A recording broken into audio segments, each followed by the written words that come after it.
Dans cette vidéo, on va encore parler de dérivation, mais cette fois-ci, on va expliquer d'où sortent toutes les formules de dérivation, et donc on va revenir sur les notions de taux d'accroissement et de tangente à une courbe. Donc à la base, l'idée de la dérivation, c'est qu'on prend la courbe d'une fonction, et on a envie de construire un outil qui va nous dire à quel point cette courbe grandit vite, à quels endroits. Donc on va prendre un point sur la courbe, et on va tracer la tangente à la courbe qui passe par ce point.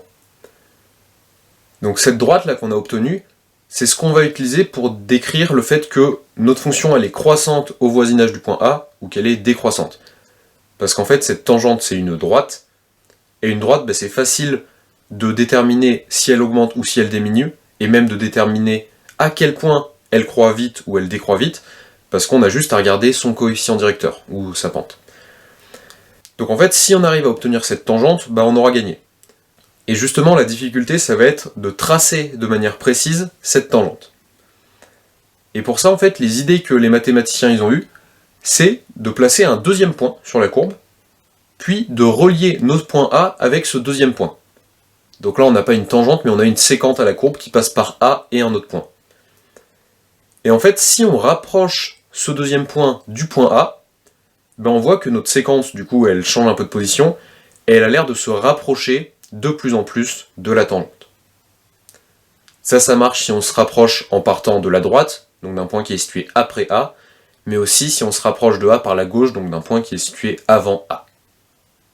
Du coup, ce qu'on va faire, c'est juste calculer la pente de la séquente qui passe par ces deux points, par A et par le point H, puis faire rapprocher H du point A, et la position limite de cette séquente, ça va être la tangente, et la pente limite de cette séquente, ça va être ça qu'on va utiliser pour construire les dérivés.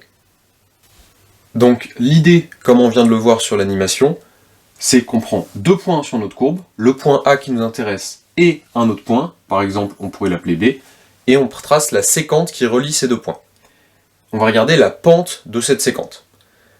Donc pour savoir combien vaut cette pente, si on se rappelle de comment ça fonctionne avec les fonctions affines, on a une droite, pour déterminer la pente, ou coefficient directeur, c'est pareil, de cette droite, il suffit de regarder la différence de y divisé par la différence de x.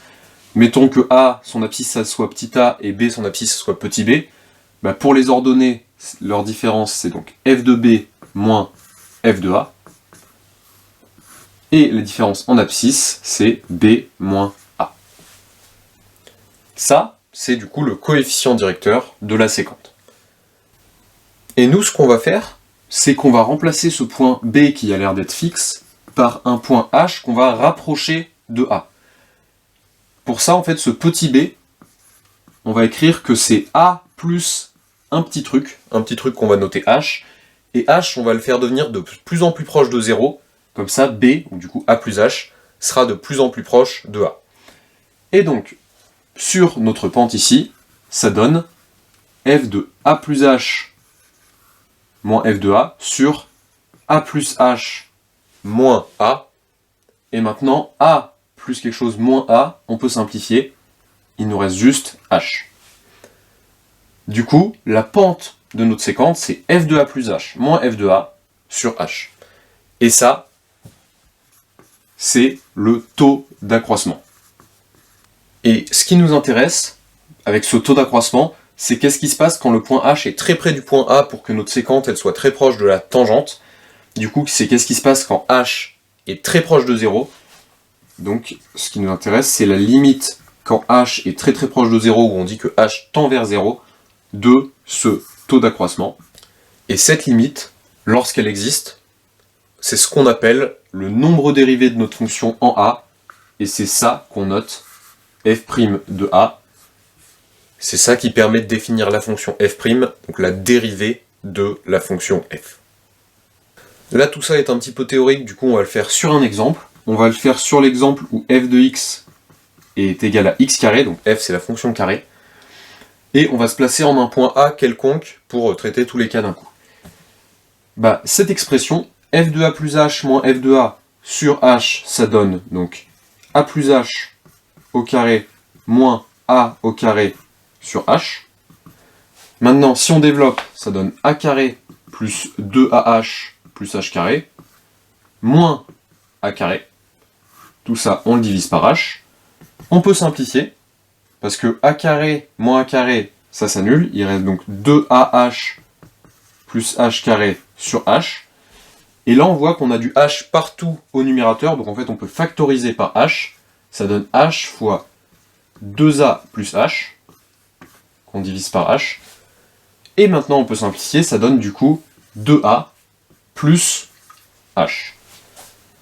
Bah maintenant, nous, ce qui nous intéresse, c'est qu'est-ce qui se passe quand h il devient tout petit, donc quand h il tend vers 0. Bah 2a plus h, si h il tend vers 0, bah ça va se rapprocher juste de 2a. Et du coup, le nombre dérivé de la fonction carrée en a, donc f' de a, c'est 2 fois a. On retrouve bien le fait que la dérivée de x carré, c'est 2x.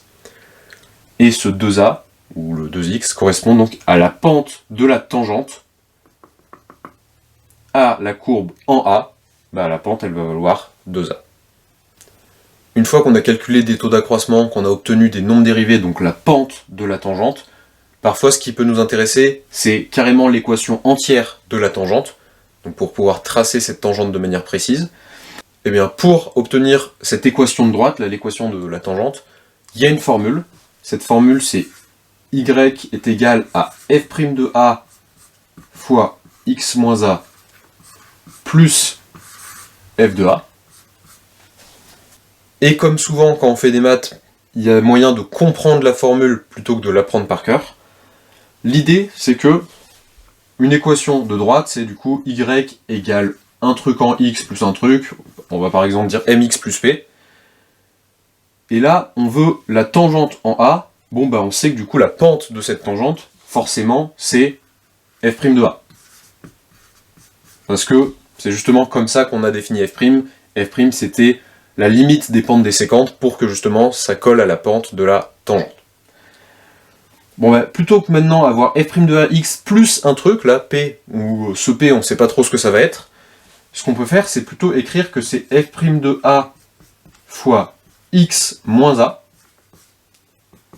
Donc on a bien f' de ax, et après on a un f' de a fois moins a, et tout à l'heure on avait un plus p, bon bah il faut juste rajouter un plus quelque chose pour pouvoir compenser et avoir bien la bonne équation.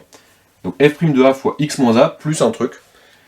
Et l'avantage d'écrire donc f' de a fois x moins a et pas f' de a fois x, c'est que en a, bah, f' de a fois x moins a c'est a moins a, ça va valoir 0. Donc on a 0 plus quelque chose. Et de l'autre côté, notre tangente, bah, on a oublié de dire quelque chose d'évident qui est qu'elle passe par ce point. Du coup, quand x y vaut a, on a envie que notre tangente, sa valeur en y, ça soit f de a. Du coup, on obtient que f de a, c'est notre quelque chose, et du coup, on peut remplacer. On obtient bien y, c'est f' de a fois x moins a plus f de a. Donc on va faire un exemple pour expliquer ce que donne cette formule. On reprend la fonction carré, et on va essayer de tracer la tangente en a égale 3. Bon bah, l'équation de la tangente, c'est juste y est égal à f' de a, donc f' de 3, fois x moins a, donc x moins 3, plus f de 3. Maintenant, f' de 3. f' de x, c'est 2x, ou f' de a, c'était 2a. Donc f' de 3, c'est juste 2 fois 3, fois x moins 3, plus f de 3, c'est-à-dire 3 au carré, parce qu'on a la fonction carré. Du coup, c'est 6, x moins 3, plus 9. Et ça, si on veut, on peut le réécrire, donc 6x, moins 18, plus 9. J'ai juste développé le 6x moins 3, ça me donne 6x moins 18. Et maintenant, moins 18 plus 9, on peut regrouper tout ça en un seul nombre, ça donne 6x moins 9. Bon, bah si on trace la fonction f de x égale 6x moins 9, ou du coup la droite y égale 6x moins 9, on va obtenir la tangente à la courbe de la fonction f de x égale x carré en petit a égale 3. Effectivement, si on le fait sur le graphique, on voit que, d'une part, notre droite, elle touche bien la courbe au point d'abscisse a égale 3, et d'autre part, on voit bien qu'elle est tangente à la courbe en ce point, Elle ne va pas la croiser n'importe comment, elle va coller à la courbe de manière le plus précise possible. Maintenant qu'on a revu tout ça, on peut mieux comprendre certains points du cours sur la dérivation. Par exemple, on sait qu'il y a des fonctions qui ne sont pas dérivables, là on peut mieux comprendre pourquoi. Les exemples les plus connus de fonctions qui ne sont pas dérivables, ça va être valeur absolue ou racine carrée. Valeur absolue, si on trace son graphique, on obtient une sorte de V. En 0, en fait, on ne peut pas tracer la tangente à la courbe en 0 parce qu'on pourrait en tracer plein, on pourrait tracer une qui passerait comme ça, une horizontale, une comme ceci. Donc il n'y a pas vraiment une tangente qui existe, donc elle n'est pas dérivable. La fonction racine carrée, sa courbe représentative, elle a cette allure-là. En 0, elle n'est pas dérivable. En fait, si on essaye de tracer sa tangente en un point, on y arrive. Par contre, quand on se rapproche de 0, la tangente qu'on a envie de tracer, elle va avoir une pente qui serait infinie. Et c'est pour ça que notre fonction, elle n'est pas dérivable en 0. Et effectivement, sa dérivée, la racine carrée, c'est 1 sur 2 racines de x. Quand x se rapproche de 0, le problème c'est que notre pente, elle va se rapprocher de l'infini, puisque 1 divisé par un truc de plus en plus petit. Donc là, on vient de revoir comment est définie la dérivée d'une fonction, en parlant de taux d'accroissement et de nombre dérivé, comment on obtient précisément la tangente à une courbe passant par un point. Ça, c'était la partie cours. On va passer à la partie exercice avec ces deux exercices qui seront corrigés dans la prochaine vidéo.